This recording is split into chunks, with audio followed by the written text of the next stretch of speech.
At this time, it gives me great pleasure to introduce Peter M. from Boca Raton, Florida. His home group is the Just for Now group. Welcome, Peter. Thank you so much.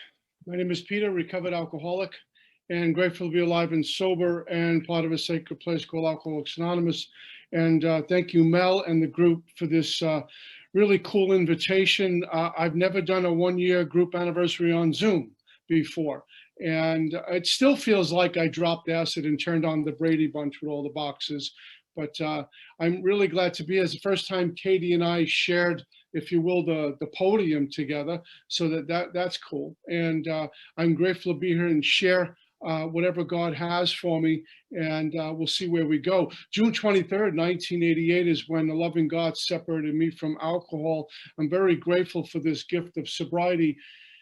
And it seems to be the older I get and the longer I'm sober, I'm not only grateful for what God has given me, but it seems to be especially grateful for what God has removed from me. And many of the things he's removed from me are the very things I thought I needed to be okay. My attachments to a lot of external things I thought I needed to be okay, to be more of a man, to be more of a success. And those are the very things that were about to get in my way and block me from God. And very often, my prayers are ones of surrender, albeit I pray for many people. But for me, the words, God, I surrender today to you, is a perfect prayer. I don't need to go to God with all my laundry list of things. He knows what I need. He knows where I'm at. He knows what I'm thinking. So I just need to just surrender and position myself to carry out the vision of his will.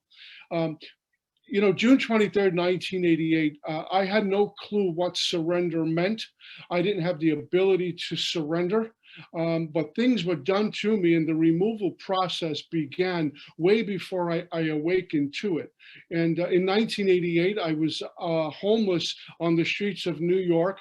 I had been through 6 treatment centers already, and no matter what I tried to do, I could not get away from drinking alcohol and eating these little yellow pills. I could not get away from it. I had a bout with non-conference approved dry goods, but the last couple of years of my life out there, I could not get away from alcohol. And there were many times I'd be living in this abandoned building and have these aha moments of how much my family despised me for what I had turned into, and moreover, how I despised myself for what I had turned into. That little bottle of whiskey owned my life. And the thought of, you know, stopping was fleeting because I just couldn't even fathom, how do you go out there and live a life, have a job, have a family without any buffer between me and all of that? Because I know life is painful and it hurts. And when I come to Alcoholics Anonymous with a sober body, but not a sober mind and no spiritual muscles, life is still very painful. In fact, with all the disciplines I get to do, I don't get to transcend my alcoholism. I get to transcend some of the life things, but life still is painful and it hurts and it's problematic. It's unfair. I don't have a navigation tool other than God to get me through that. In 1988, I'm laying in the back of an abandoned building. It happened to be June 23rd. Guys, I didn't even know it was the month of June, let alone June 23rd. I was clueless. And I remember getting up off the floor to go out and panhandle some money because I needed a drink. I was never a 30-day, 60-day, 90-day guy and get drunk. I was drunk all the time. And I didn't know it then. I do know now that I was going through withdrawals. I was cold and sweating and shaking all the time. And this morning was no different. When I got up off the floor, I collapsed. And I remember being on the floor rolled up and weeping uncontrollably. Now, it's an interesting chain of events that happened because I didn't know it then, but it was a moment where desperation screamed louder than the ego, which was very, very necessary. Desperation screamed louder than the ego, and there was a parting, there was an opening of me for God's light to get in. I'm completely unaware of what's happening to me then. I kind of got a much clearer picture of it now. It was nothing I could orchestrate, but God showed up when he showed up. And in that moment, it didn't sound like God, nor did it feel like God at all. I was filthy. I hadn't bathed in God knows how long. I have blood-stained soiled pants on. I look the part of a bum. That doesn't look like a place God, in my mind, would show up. In my mind, God would tell me he's going to show up in some fancy cathedral, not in the back of an abandoned building, but it's exactly where he goes. I need to be willing to do that now for another drunk.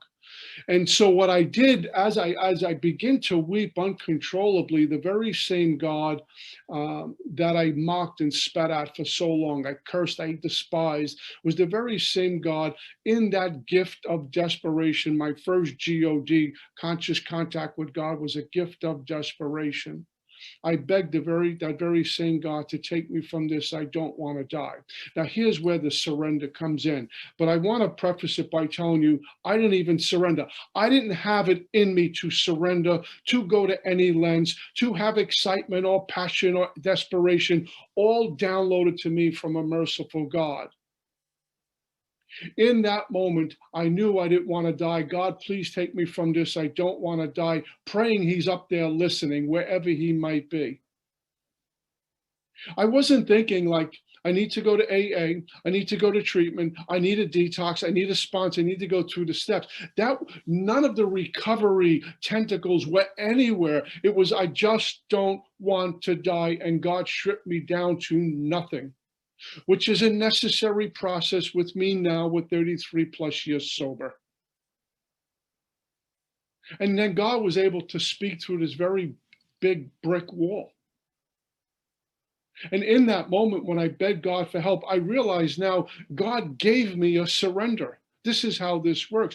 God took me from the scrap heap to a level of life better than the best I know. And what he did, he started connecting dots for me. See, great things happen to a guy like me in a spirit of surrender.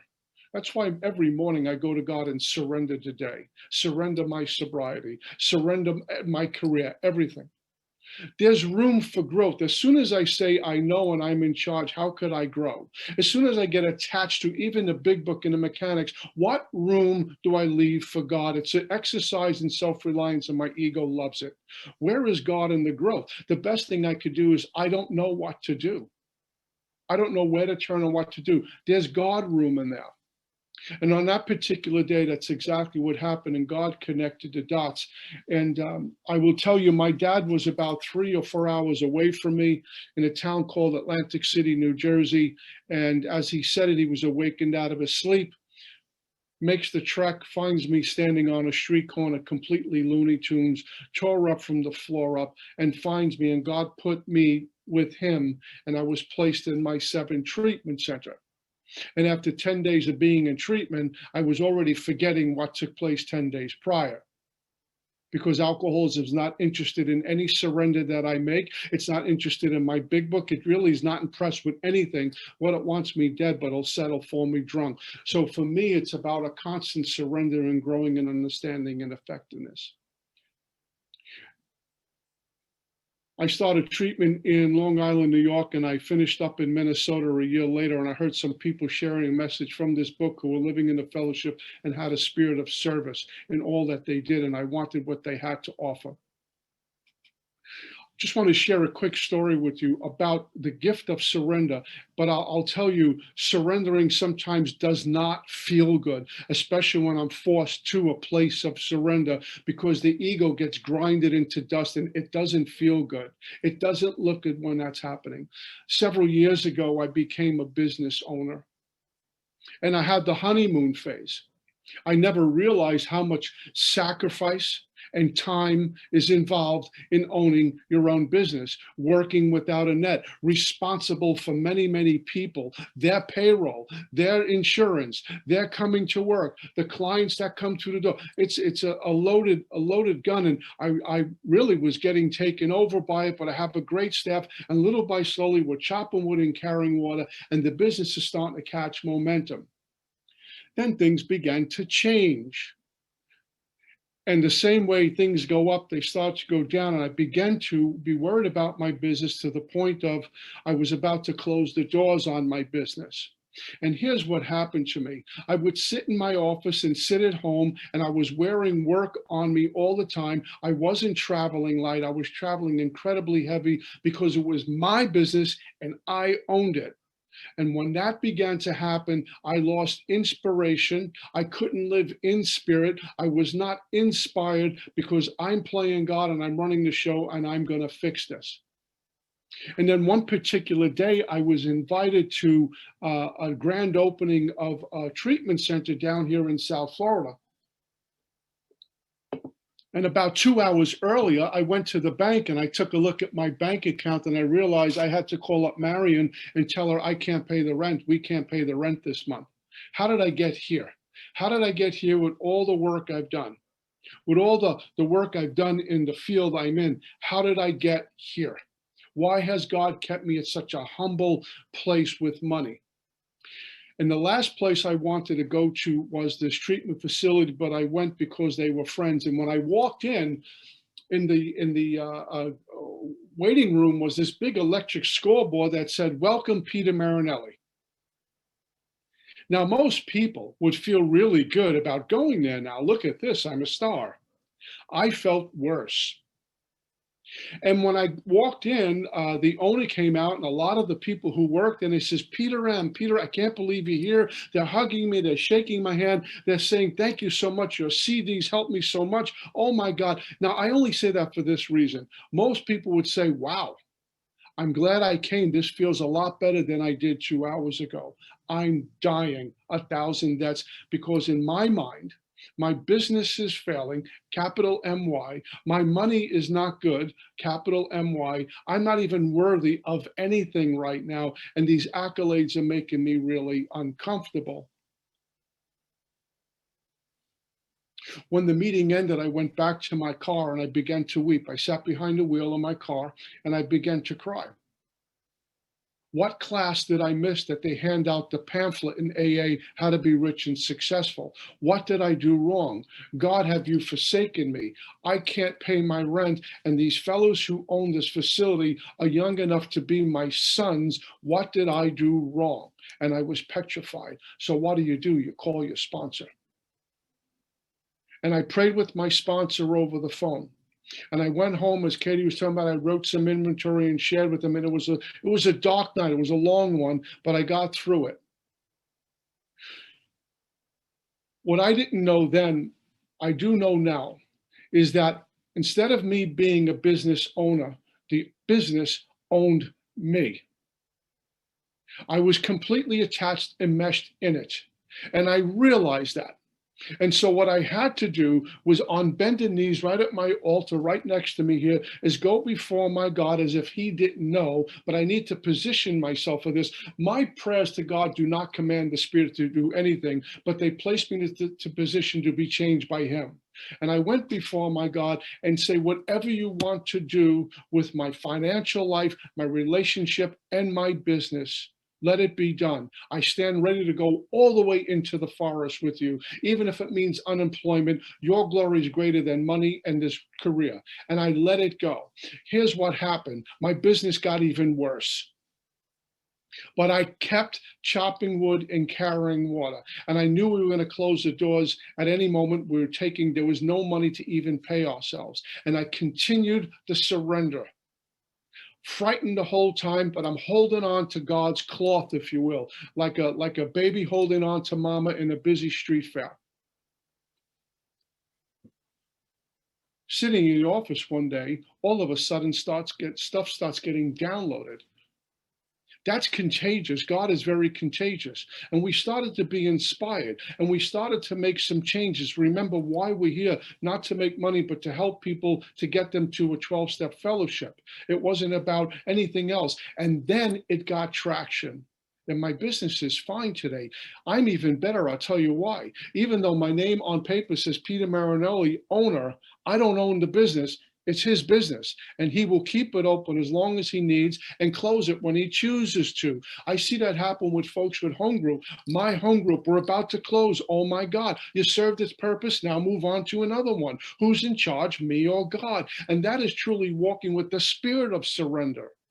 You know, I can pray in the morning and it looks like from outside appearances that I'm praying, but I'm not praying. I'm in a negotiation with God, a transaction. And as soon as I get up off my knees, I don't have a walking prayer life. I go from Moses to Rambo in 5 minutes. And in a place of surrender, I ought to be consistent wherever I am and what I'm doing. And it should be a walking prayer. Yeah, should be a walking prayer. The only thing God wants from me is my soul, which is his to begin with. That, by the way, is eternal. When my eyes close for the last time, that soul is going to continue. The only thing he wants was that. And I need to surrender my soul to God. In step 3, when I turn my will and life over to care of God, what I'm giving is not God really my money or my car. That might be part of the equation. What he's really interested is in this. And I'm turning this over to God, giving God my soul. And somehow when I do that, he's given me a life, a purposeful life. I've given him my drunkenness, he's given me sobriety. I give him my sobriety, he gives me Alcoholics Anonymous. I give him my sinfulness and continues to give me forgiveness. It's a constant surrender. And when I look at the steps for me, and I speak for myself, there's a spirit of surrender in every step. There has to be. When the book tells me how to quit playing God, I need to get out of the way and surrender me back to God. None of this would be possible if I didn't get surrendered in step 1 and understand that everything is based out of that place of I'm an alcoholic, cannot manage my own life, drunk or sober, that God is in charge of my life, even though my ego wants to take charge. So how does that meet me currently?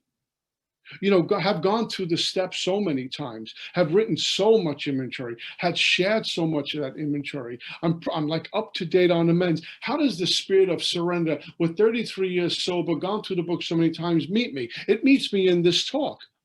Katie and I talked yesterday on the phone about a possible direction we want to go to. And about an hour or 2 before the talk, I pray and meditate. And I have all these ideas I want to go. And I says, God, this is not even my talk. Whatever you want, you'll give to me, and off I go. So I don't have a clue sometimes where I'm going on these things. And I like it that way. It's really easy, or easier, when I'm coming out of 4 and 5, and I have a list of some grosser handicaps and defects that I'm pretty aware of, to surrender to God. And I need to surrender those to God. There's a lot of work, there's a lot of pulling and pushing, and sometimes a so-called struggling and releasing some of those things. But if I continue to surrender, I will be released from those demons. And I just need to be really clear that I take no credit for the victory, that it's all by God's grace. But what about the things I'm completely unaware of that are haunting me, that are driving me, that I'm completely in the dark with?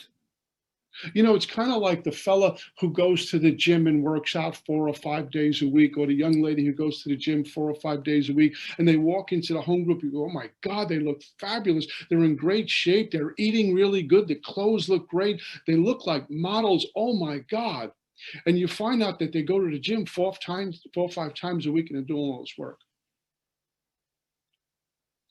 Then you sit with them and you find out that vanity is the thing driving them to do that. Or maybe you see the person who always has money, and you find out they have 2 jobs and they're always liquid. They always have money. They always have nice things. They can pay the bill at the restaurant. You say, wow, Joe or Mary works hard. They have 2 jobs. And then you sit with them and you find out greed is driving them and they're completely unaware of it. How do I get free of the things that I don't even know are in my way and blocking me from God? Through a surrender. Father, if it's your will, reveal to me what's blocking me from you that I'm completely unaware of. And this is where, for me, rubber hits the road, because once I go through the work, I can settle for comfortability and I can settle for my little pleasures because everything's going okay. And for me, pleasure and comfort are 4-letter words. It's not the goal. Because pleasure and comfort I get based on what I think I need to be comfortable, and have pleasure. And it could be the very things that are blocking me from God. Thomas Merton talks about spiritual joy, which is completely unaffected by anything outside of God, any external conditions. So I start working with this and surrendering everything back to God again.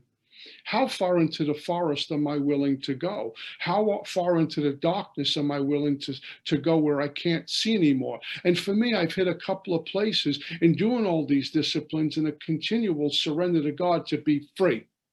How free do I want to be? Mark used to say, go to an ocean with a thimble, come home with a thimble full of water. Am I settling for little, status quo, comfortable, and everything's nice? Or do I really want to get in God's light? I got to a point several times on this journey where even when my sponsor would give me direction, I would wonder if he really cared about the direction he was giving me. I was not relying on any more human power, including myself. I couldn't feel or hear or work with God. It was this, I hit this void. Some people call it the beginning of a dark night of the soul. I don't know what it was, but I'm trying to scurry around in the dark and nothing's working. And any kind of gifts that God gave me, any kind of attributes weren't working, and any kind of strength that I thought I had proved to be completely insufficient. Who am I going to turn to now? And on bended knees, it was, God, please, whatever you have for me, I will do. Wherever you want to send me, I will go. Whatever you need for me to say, I will speak. Those were the terms I met God face to face with, figuratively speaking. And then little by slowly, I get traction again and start to wake up again. And here's the good news. I was never really in the dark. God had to present that to me so there were attachments to know things, and the pruning could begin once again. What I'm learning more and more, I've written tons of inventory. I'm very grateful to be disciplined to a spiritual life and studied and worked with our big book with other men. All of it is about removal of what's in the way, to discovering the lies, to find the truth. And here's the good news. The truth, the pearl, the diamond, the spirit, whatever works for you, was always present. When I was living in an abandoned building, sucking on a pint of whiskey to breathe, I had just as much God in me then as I do now. And the truth was there as well. It's not that I came into Alcoholics Anonymous and suddenly I'm enlightened and I find God, like God was lost. When our book says, may you find them now, it's not like I'm going to run into him at a meeting. It's about removal and discover he was there all along. The process of recovery is never adding things on, but removing things. So the more lies I discover, the greater truth I can stand in. For this, I'm incredibly grateful. That it's about going in to discover what was always present. And sometimes it's so simple, it could be like a hand right in front of my face and I'm looking elsewhere. Because what my mind wants is what it thinks God's supposed to look like. The parting of the seas, the euphoric feelings. And sometimes I need to get off my duff, off the meditation mat, and go feed the homeless. Sometimes I need to go out there and have a servant's heart and be charitable to other people, not in AA necessarily where everyone sees me and is keeping a scorecard if I'm spiritual today or not, but being out there on the firing line when no one's looking, going to mass on Sunday when there's no AAs there, no one cares. How am I doing? It's that helping the little old lady across the street when no one's around. That's really, for me, going live. Now, I can only do that for me in a spirit of surrender. Thomas Merton, I'm just going to read something really quick here if I can find it. I love this man. I wish I was able to meet him one day. And this is what he says. The man who does not permit his spirit to be beaten down and upset by dryness and helplessness, but who lets God lead him peacefully through the wilderness and desires no other support or guidance than that of pure faith and trust in God alone, will be brought to the promised land. He will taste the peace and joy of union with God. He will, without seeing, have a habitual, comforting, obscure, and mysterious awareness of God present and acting in all areas of his life. This word mystery, very often when I'm not sure if I'm going the right direction, but God, please let this be the right direction, and I'm begging God for answers, in that mystery is the aha moment. As soon as I say, I know what I'm doing, I'm going from here to there, what room for growth, and where's God in that? It's like when I would write inventory, column 1, 2, 3, and 4, everything's perfect. I'm going to find a pearl in there. Where's God in that equation? Unless I pray first and let him push the pen. The man who is not afraid to abandon all his spiritual progress into the hands of God, to put prayer, virtue, merit, grace, and all gifts in the keeping of him from whom they must all come, will quickly be led to peace in union with him. His peace will be all the sweeter because it is free of every care. It's a total surrender when I hit that dark spot, when I'm in the ditch again. Because if you're sober long enough, like I've experienced, we're going to find ourselves in a ditch every once in a while. And everything Katie was talking about, step one, everything trickles for me back to step one, that my alcoholism doesn't come in a bottle of whiskey. When I showed up to Alcoholics Anonymous in 1988, physically sober, I was still suffering from alcoholism. And I can die from alcoholism without ever putting a drink in me. And I've learned all these things the hard way, that my alcoholism will get a life by taking mine. That's what it does. It feeds off me. I'm the host. My alcoholism cannot go to the liquor store and buy a pint of whiskey. It needs me as transportation, and it convinces me it's a good idea. My alcoholism cannot embezzle money from a company. My alcoholism can't cheat and be unfaithful. It needs me as the vehicle to go do that, and it convinces me to do that. The power of alcoholism only can be combated with the power of God. And all my knowledge, all my information without transformation or revolution means absolutely nothing. This whole thing is a God deal, living from the soul. For me, the soul knows where to go, what to say, and what to do, and that's where I need to be. And in order to get there, I have to be willing to be pruned. The tree needs to be pruned of every idea, attitude, and emotion that I walk with and I take out the door. See, I could pray for an hour and a half in the morning, but still attached to my ideas, attitudes, and emotions about everything. Guess what? When I come in contact with you, I'm operating out of that woundedness, that broken place. I'm not operating out of the soul. And I'm afraid all the time. So I hit the wall.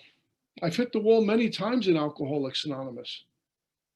And for me to be effective and really be true to this path, I need to be transparent as well. That I've hit the wall a few times, not by my making, not by my trying to make that happen. I found myself hitting the wall. I can't get around it, under it, or over it.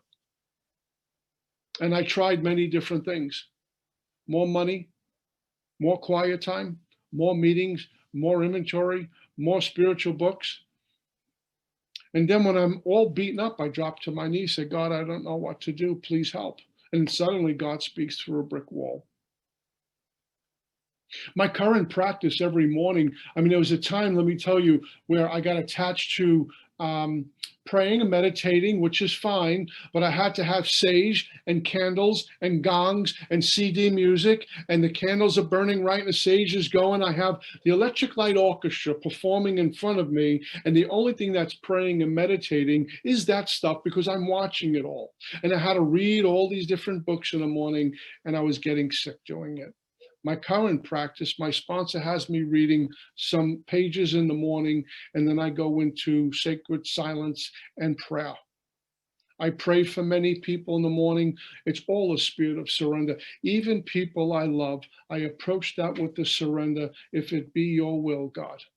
Because it's not my journey, it's not my life, it's not my planet, it's his.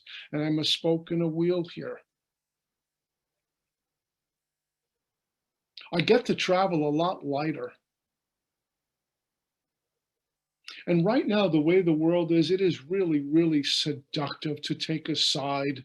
It's almost like my duty to take a side, and then my side becomes right, and that side is the enemy. How could I possibly live a life of contemplation? How could I possibly claim to you I'm surrendering my day when I'm taking a side?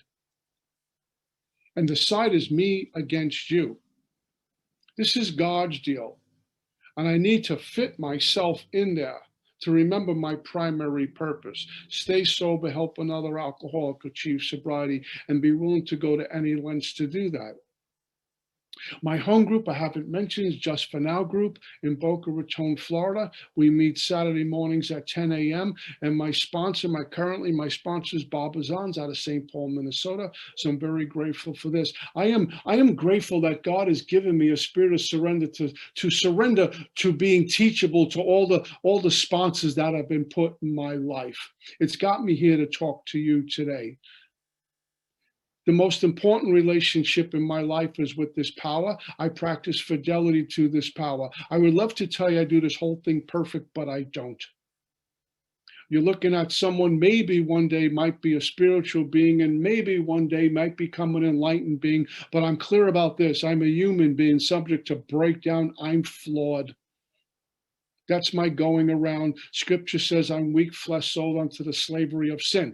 That's what I walk around with. And only by God's grace and mercy am I able to suit up and show up here and talk about recovery and my relationship with God and the spirit of surrender. So it's a joy for me to be here. It's a treat to share with Katie. And thank you so much for having me, guys. That's all I got. Peace.